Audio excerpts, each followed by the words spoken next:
Once the carton is opened, it is transferred to the stamping section under the stamp cartridge. The stamping operation consists of the lower carton support cylinder raising to press the carton firmly against the top plate while the upper cylinder comes down to apply the stamps. Relative alignment of these surfaces can affect stamp quality. The lifting plate, the top plate, and the stamp head must all be in parallel alignment or else one end or the other of the carton may not receive full stamps. The top plate is not easily adjusted, so it is best to align the stamp iron and the lifting plate to the top plate. The stamp iron can be tilted slightly on the mounting bolts. Loosen the 4 mounting bolts, align the iron to the top plate, and retighten the bolts. The lifting plate is adjusted by 3 bolts. Loosen these bolts, align the lifting plate to the top plate, and retighten the bolts. The stamp head can also be adjusted left and right to align with the stamps. If the stamps are being clipped on the left or right side, loosen the 4 bolts that hold the stamp head frame to the cartridge frame. The mounting holes in the stamp head frame are slotted to allow movement left and right. It can be helpful to mark the starting position with a pencil before loosening the bolts. Make your move, tighten the bolts, and test.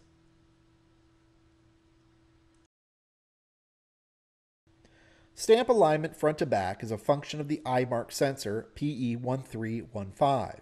If the entire row of stamps is clipping on the front or back edge, you can make minor adjustments by moving the eye mark sensor.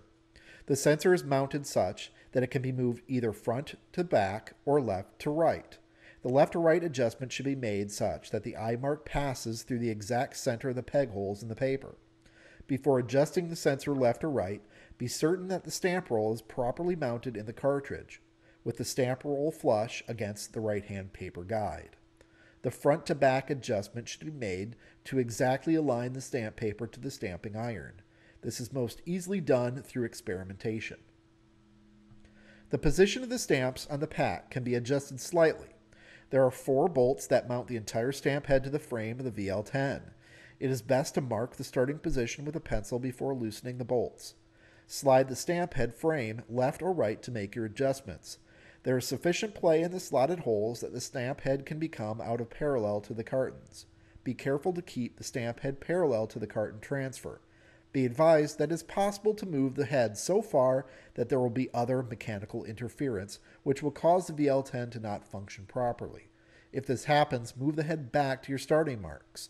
It may not be possible to get the stamps exactly in the center of the packs.